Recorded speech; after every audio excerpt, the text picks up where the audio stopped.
La tiroiditis de Hashimoto no solamente se puede abordar con un medicamento con receta, levotiroxina y nada más. El abordaje tiene que ser integrativo y funcional. Pensar que otros factores afectan esta glándula.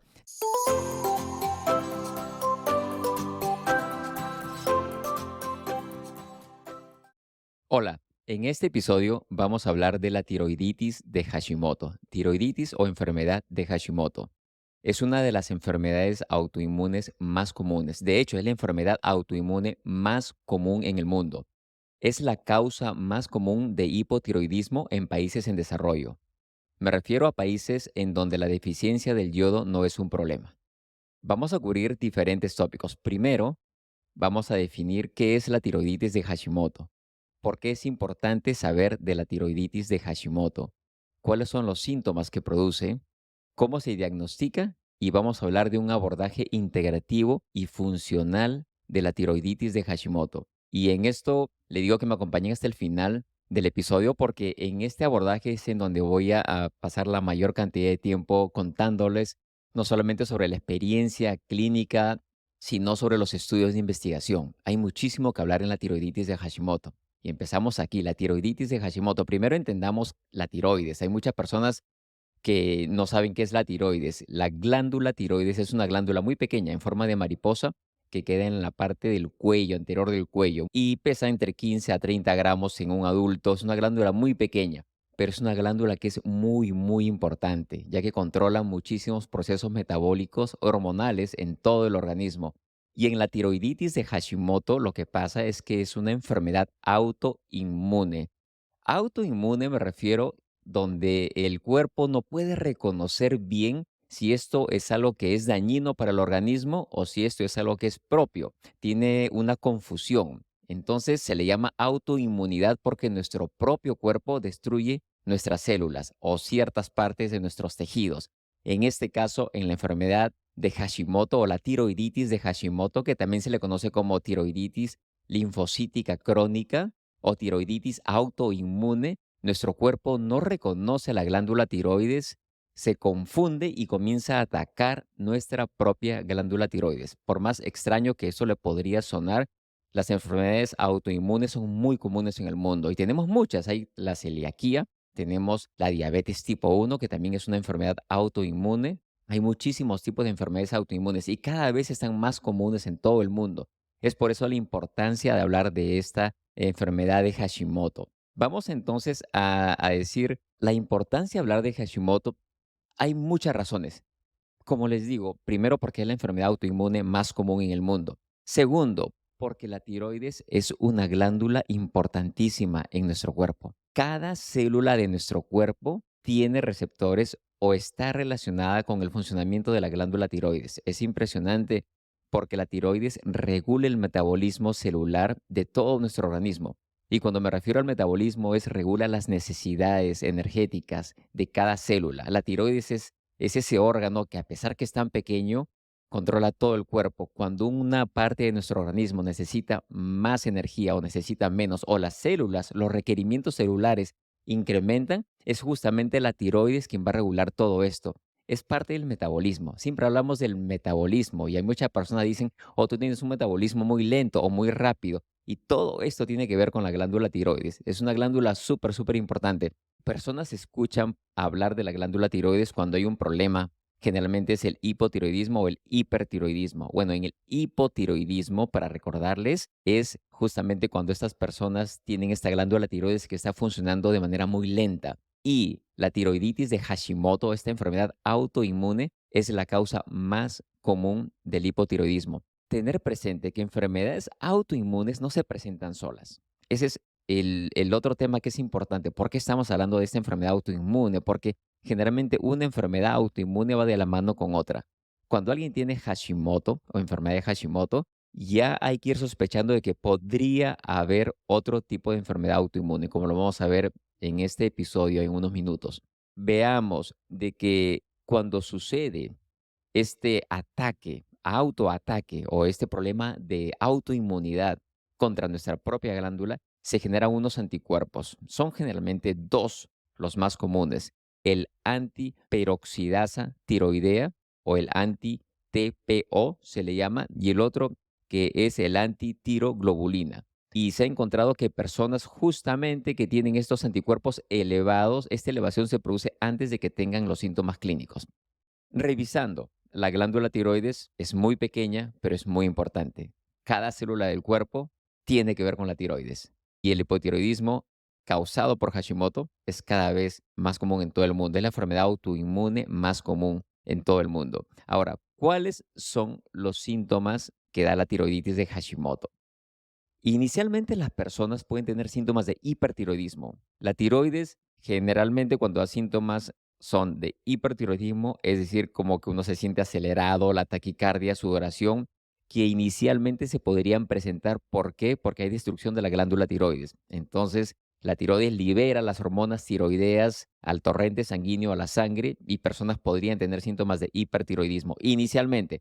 Después, lo más común es que las personas presenten síntomas del hipotiroidismo, ¿no? Que la tiroides está funcionando de manera muy lenta. ¿Y cuáles son los síntomas? Hay muchísimos de ellos. Los más comunes, estreñimiento o constipación, la piel seca, sensación de frío, el aumento de peso o la dificultad para bajar de peso también, dolores de cabeza o cefaleas, debilidad muscular, hay alteraciones menstruales, hay alteraciones también en las uñas, debilidad en las uñas, hay pérdida de la parte exterior de las cejas, que es un signo físico muy común en el hipotiroidismo.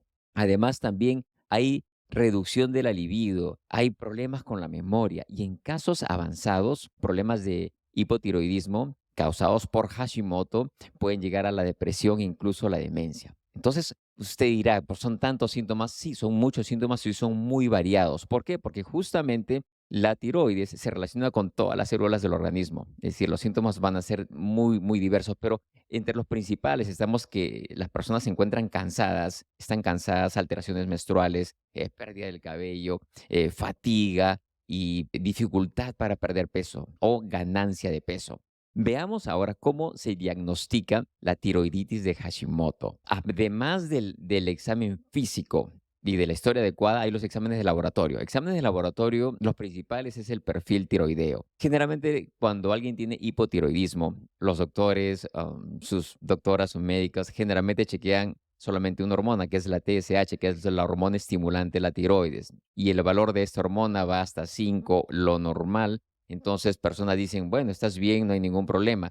Pero ese es realmente un gran problema porque no permiten un estudio más en detalle, más a profundidad de la Hashimoto, de la tiroiditis de Hashimoto. El estudio debería incluir, además de la TSH, hormonas T4 y T3 idealmente libre, T4 libre, T3 libre, las cuales generalmente están reducidas. Y la TSH, la que le mencioné inicialmente, están elevadas, pero el valor ideal no es 5. Se recomienda que el valor sea menor, hasta 2.5, de acuerdo a la Asociación Americana de Endocrinología Clínica. Además, existen la presencia de los anticuerpos, como les mencioné, es una enfermedad autoinmune. Entonces, nuestro cuerpo está produciendo anticuerpos contra la peroxidasa tiroidea. Los antiperoxidasa tiroidea y los antitiroglobulina también se encuentran elevados. Sin embargo, se ve que hasta en un 10% de pacientes estos anticuerpos pueden estar completamente normales. En pacientes que tienen también problemas de Hashimoto, se ve que hay una elevación del colesterol, el colesterol LDL y los triglicéridos, porque están relacionados, es un proceso inflamatorio. Vamos a pasar unos minutos ahora más en detalle, vamos a ir más profundo a lo que es ahora sí el abordaje integrativo y funcional.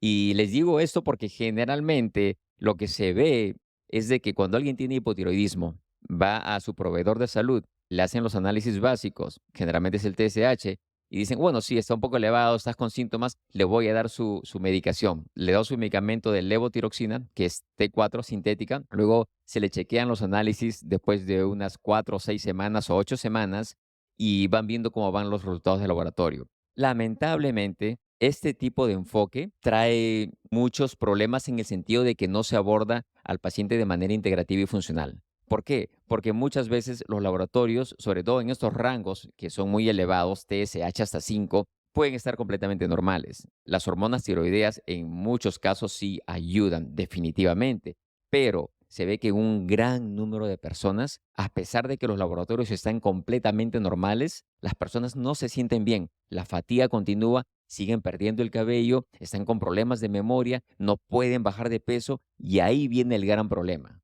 Uno va y dice, mis laboratorios están normal, estoy tomando mi medicamento para la tiroides, pero yo no me siento bien. Y eso es uno de los casos que se ve más comúnmente. Es por eso que requerimos para abordar el problema de la tiroiditis de Hashimoto un abordaje más integrativo y funcional. Y les voy a mencionar estos pasos a continuación. El primero es entender un poco a las hormonas. Vamos a hablar del rol del estrés y el cortisol con la tiroides. Y hablemos de esto primero porque es importantísimo. Es importante mencionar que la tiroides no trabaja sola. Lo menciono y lo repito, de que la tiroides tiene que ver con cada célula de nuestro organismo, pero también tiene que ver mucho con otras hormonas en el cuerpo, en especial el cortisol. Lo mencionamos en el capítulo del estrés crónico y como siempre yo les dejo el enlace en la descripción de este episodio de los capítulos anteriores y ahí le voy a dejar también el enlace del estrés crónico. Ahí hablamos de un eje, el eje hipotálamo, hipófisis en el cerebro, adrenal. Las glándulas adrenales, que son las que producen el cortisol. Y este eje en donde uno cuando está enfrentando un estrés, se produce cortisol, lo cual es una respuesta completamente normal del organismo. El problema viene cuando el estrés se vuelve crónico y el cortisol se produce de manera crónica y constante, ya afecta a otras hormonas y a otros órganos en el cuerpo, y uno de ellos es la tiroides. Afecta la producción de hormonas tiroideas y afecta también la hormona estimulante de la tiroides, la TSH. Y eso es importante hablarlo antes de hablar de cualquier suplemento o vitamina, es entender este concepto tan importante que es la base de la medicina funcional e integrativa. Cuando hablamos de una red, es como una net. El cuerpo no funciona de manera aislada. Es difícil entender a veces de que cuando uno tiene un problema, en este caso la tiroides, uno va y dice, ok, tómate un medicamento para la tiroides, los cuales tienen su lugar, pero no puede quedar todo ahí. La tiroides es un órgano que es muy complejo, tiene que ver mucho con el estrés. La relación que hay entre el cortisol y la tiroides es muy grande. Entonces, cuando pensamos en problemas de tiroides, lo primero que tenemos que pensar es cómo está mi estilo de vida, cómo está mi estrés. ¿Estoy manejándolo bien? Porque el estrés, el cortisol, esta hormona va a afectar el funcionamiento de la hormona tiroides. Además, por ponerles otro ejemplo de que lo que pasa en una parte del cuerpo afecta a la otra. El organismo somos un organismo.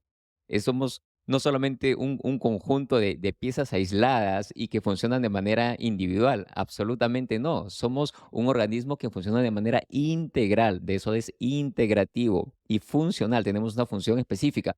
Otro ejemplo, en el hígado pasa la transformación de la hormona T4, que es la forma inactiva de la hormona tiroides, a T3, que es la forma activa.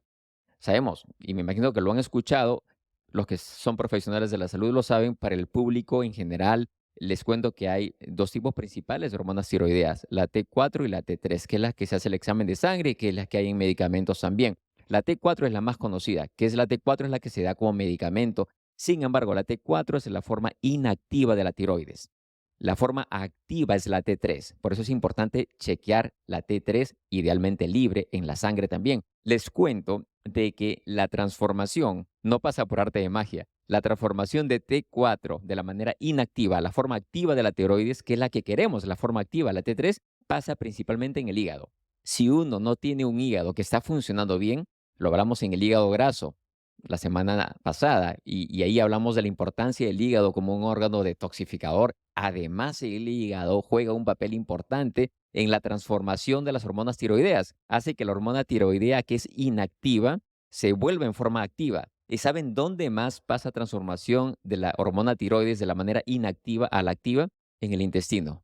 Y ahí vamos a hablar, ya ahorita viene el tema de la microbiota, que vamos a tocarlo en este episodio también, que también juega un rol muy importante. Entonces, lo que quiero darles a entender, y trato de mencionarlo en los episodios, pero en este estoy dando un poquito más de énfasis porque es entender que la tiroides no funciona de manera aislada, que nuestros órganos, todos están de una u otra manera relacionados, que lo que pasa en un lado va a afectar lo que pasa en el otro. Entonces no podemos abordar el problema de la tiroides, del hipotiroidismo solamente con un medicamento. Nos quedamos cortos y las personas que tienen estos problemas son los que más sufren.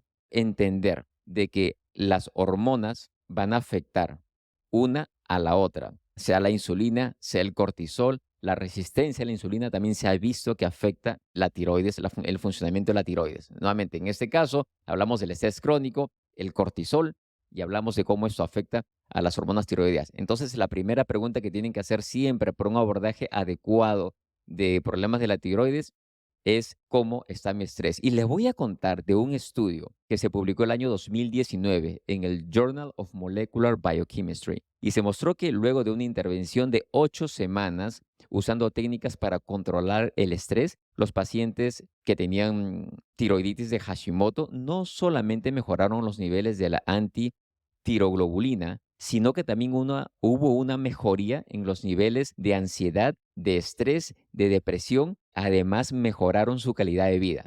Es una herramienta interesantísima y muy importante. ¿Qué herramientas podemos utilizar para reducir el estrés en nuestras vidas? Porque eso también va a afectar el funcionamiento de la glándula tiroides. Pasemos al siguiente punto.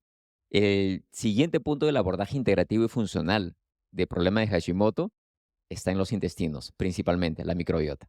No podemos dejar de hablar de la microbiota en los episodios. Es que la microbiota es un órgano en sí. Vive dentro de nosotros, convive y dependemos de nuestra microbiota para estar saludables. La microbiota, hay infinidad de estudios que muestran que pacientes que tienen hipotiroidismo por Hashimoto o tiroiditis de Hashimoto tienen una microbiota alterada o una disbiosis, que es una alteración de la flora bacteriana. Revisado en el episodio de la microbiota y nuestra salud, la microbiota se relaciona con muchos procesos metabólicos y celulares, pero además la microbiota también controla mucho de lo que sucede en lo que es la inflamación, no solamente a nivel intestinal, sino a nivel sistémico de todo el cuerpo, y tiene que ver con los procesos de permeabilidad intestinal, sobre todo cuando estamos ingiriendo alimentos ultraprocesados que están tan común hoy en día. Ahí es donde la microbiota tiene que interactuar con todo eso y tratar de regular, y eso, todos esos procesos que causan inflamación a nivel intestinal, donde la microbiota juega un rol fundamental, activan el sistema inmune. Esto lo vimos en uno de los episodios iniciales del podcast cuando hablamos de la importancia del sistema inmune. Como recuerdan, el sistema inmune, la gran mayoría de las células del sistema inmune, más del 70%, se encuentran en el intestino. Entonces, todo lo que pasa a nivel intestinal nos va a definir cómo nuestro sistema de defensa, nuestro sistema inmune, va a reaccionar. Y en estos momentos estamos hablando de la enfermedad autoinmune más común en el mundo, la tiroiditis de Hashimoto. Es la causa más común del hipotiroidismo. Es una enfermedad autoinmune. Estamos hablando de nuestro sistema inmunitario, que está principalmente en el intestino. Y en el intestino está la microbiota. La relación es tan estrecha que ahora se habla de un eje intestino-tiroides, porque nuevamente hay una alteración de la flora bacteriana o disbiosis en pacientes que tienen Hashimoto. Les cuento de otro estudio publicado el año 2021 en la revista Frontiers of Immunology. Este estudio muy interesante, hecho en Brasil, en pacientes que tenían tiroiditis de Hashimoto, se vio que tenían un nivel incrementado de sonulina. La sonulina es esta proteína que se encuentra regulando la permeabilidad en las células intestinales. Cuando está incrementada es porque hay un incremento de la permeabilidad intestinal, lo que le llamamos el leaky gut, como se le conoce comúnmente por su nombre en inglés, leaky gut o intestino permeable. Entonces, nuevamente, hay esta relación entre alteraciones de microbiota, incremento de la permeabilidad intestinal y procesos autoinmunes. En este caso, la tiroiditis de Hashimoto. Cualquier proceso inflamatorio que afecta nuestro sistema inmune va a causar inflamación no solamente a nivel intestinal ni a nivel tiroideo, sino en diferentes partes del cuerpo. Entonces recordemos que somos un ente muy complejo. No podemos abordar el problema de Hashimoto con una pastilla. Vayamos al siguiente punto. Y acá vamos a hablar un poquito ya de los alimentos. Y en este tercer punto vamos a hablar de algo que se ha estado mencionando muchísimo en la literatura científica y en la práctica también, sobre lo que es el gluten y la tiroiditis de Hashimoto. Lo dijimos inicialmente, cuando alguien tiene una enfermedad autoinmune, generalmente no la tiene sola. Personas que tienen enfermedades autoinmunes tienen mayor probabilidad o el mayor riesgo, o generalmente ya tienen alguna otro tipo de enfermedad autoinmune. Entonces, cuando pensamos en enfermedades autoinmunes asociadas a la tiroiditis de Hashimoto, las enfermedades autoinmunes gastrointestinales son unas de las más comunes, en especial la celiaquía. La enfermedad celíaca o lo que se le conoce como la alergia al gluten, personas que definitivamente les hace mucho daño ingerir, comer el gluten, que es tan común en los alimentos hoy en día también. En ese tipo de personas hay una relación también entre lo que es la celiaquía y lo que es la enfermedad de Hashimoto, la tiroiditis de Hashimoto. Además, se ve que en personas que son solamente sensibles al gluten, que no tienen celiaquía, son solamente sensibles. El comer gluten les queda un poco mal, pero no llegan a tener celiaquía. Se ve que en estas personas también la tiroiditis de Hashimoto es más común que en personas que no tienen ningún tipo de problemas con el gluten. Es algo muy interesante y es algo que tiene sentido, es sentido común, porque son enfermedades autoinmunes todas. Y todos, como ya les estoy explicando, ¿no? Y lo repito una y otra vez, las enfermedades autoinmunes, una va de la mano con la otra. Estudios demuestran que hay factores de predisposición genética, que existe disbiosis en problemas autoinmunes. Además, hay un fenómeno que se llama el mimetismo molecular. ¿Y a qué se refiere este mimetismo molecular? Se refiere a que una de las proteínas del gluten, la gliadina, se parece mucho, su estructura molecular se parece mucho a una enzima que es la transglutaminasa, una enzima que se encuentra en la tiroides. Entonces, cuando el cuerpo está reaccionando contra el gluten, atacando al gluten, también comienza a atacar a la propia glándula tiroides. Nosotros comenzamos a atacar a nuestra propia glándula porque una estructura dentro de la glándula tiroides se parece al gluten. Eso se llama el mimetismo molecular, es decir, atacamos nuestro propio cuerpo, lo cual también es algo que hay que rescatar, que se ha visto en estudios científicos y que es importante mencionarlo. Se ha reportado que pacientes que tienen tiroiditis de Hashimoto y que siguen una dieta sin gluten mejoran no solamente sus niveles clínicos, su mejoría en síntomas, sino también mejoran los niveles de los anticuerpos. Los exámenes de laboratorio son mejores. Además, también la dieta que no tiene gluten favorece la absorción del selenio y la vitamina D, que es importante. La vitamina D y el selenio son importantes para el funcionamiento de la glándula tiroides. Estudios demuestran, además, y esto me pareció muy interesante de aprenderlo, porque personas que siguen una dieta sin gluten reducen sus requerimientos de incrementar la levotiroxina, que es el medicamento que se da generalmente en la práctica médica, se le da su levotiroxina, su medicamento con receta para la tiroides. Personas que siguen una dieta sin gluten reducen los requerimientos de esta medicina, lo cual me parece algo que es interesante. Sin embargo, seamos también reales y prácticos y entender de que una dieta sin gluten a veces es muy complicada de seguir. Si usted está pensando de que, bueno, yo tengo Hashimoto, tengo hipotiroidismo, tengo que dejar el gluten completamente, podría ser una buena idea y algunos doctores, algunas personas recomiendan, si tienes Hashimoto, déjalo completamente el gluten. Sin embargo, los estudios todavía no han llegado a un nivel de evidencia tan fuerte para recomendarlo eso. Particularmente yo pienso de que cada persona es un mundo diferente y el enfoque tiene que ser individualizado y personalizado. Hay momentos en los cuales el dejar el gluten es lo mejor que se puede hacer. Lo que hay que tener cuidado es, por ejemplo, en personas que dicen, bueno, voy a hacer una dieta sin gluten porque tengo Hashimoto, tengo hipotiroidismo, voy a dejar el gluten completamente y luego después dicen, oye, pero yo quiero saber si realmente tengo celiaquía y se hacen el examen de la celiaquía cuando están en una dieta sin gluten, lo cual ya no tiene validez. Lo mejor que es, pienso que sería lo ideal, es siempre pensar en problemas de gluten en personas que tienen Hashimoto. Si hay la duda de que esta persona que tiene Hashimoto tiene también problemas con el gluten, hacerle el examen para ver si hay celiaquía o no. Y si el examen sale de que realmente tiene celiaquía, bueno, seguir una dieta completamente sin gluten o si hay alguna sensibilidad, también tener mucho cuidado con el gluten, porque es algo que va a afectar cómo va a ser el desarrollo o cómo va a ser la mejoría de la tiroiditis de Hashimoto, porque el gluten en realidad que trae muchos problemas, pero hay que tener cuidado también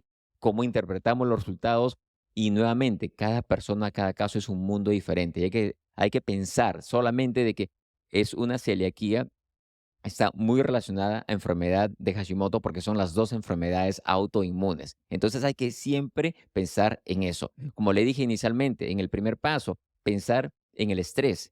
Ahora, el segundo paso es piensen también en la enfermedad celíaca y tengan cuidado con el gluten. Pero siempre, siempre, siempre conversen con un profesional de la salud, con alguien que conozca el tema, con alguien que sepa sobre tiroiditis de Hashimoto, hipotiroidismo y cómo la alimentación puede afectar, que de hecho lo hace. Veamos ahora el siguiente punto. El siguiente punto es la vitamina D. La vitamina D es más que una vitamina. La vitamina D es una hormona. La vitamina D es un inmunomodulador.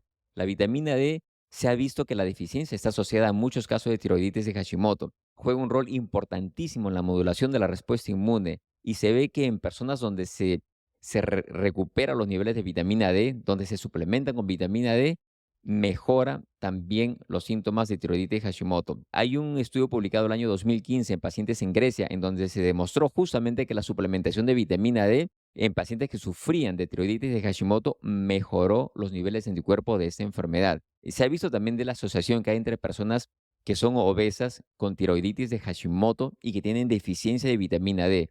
Se recomienda siempre pensar en Hashimoto en personas que tienen deficiencia de vitamina D y son obesas. La deficiencia de vitamina D, como la obesidad y la tiroiditis de Hashimoto, están relacionados. Entonces, eso es muy importante, pensar en que podría haber, que es muy común, una deficiencia de vitamina D. Y si la hay, bueno, vamos a recuperar esa vitamina D, vamos a dar suplementación, vamos a mejorar la alimentación, vamos a mejorar la exposición a la luz solar que nos ayuda con la vitamina D, etcétera, etcétera. Y finalmente, el último punto son los micronutrientes. Entendamos los micronutrientes al zinc, al magnesio y al selenio. Son importantísimos en la función de la glándula tiroides. El zinc, en particular, la deficiencia está asociada no solamente a una disminución de las hormonas tiroideas, sino también a una elevación de los anticuerpos tiroideos. Estudios han demostrado que en pacientes donde se recuperan los niveles de zinc, mejoran también los síntomas de la tiroiditis de Hashimoto. O sea, tengan presente siempre el zinc. Una de las características más comunes del zinc es justamente personas que tienen caída del cabello. ¿Qué alimentos son altos en zinc? Tenemos primero las semillas de calabaza, semillas de linaza y los cereales de granos enteros.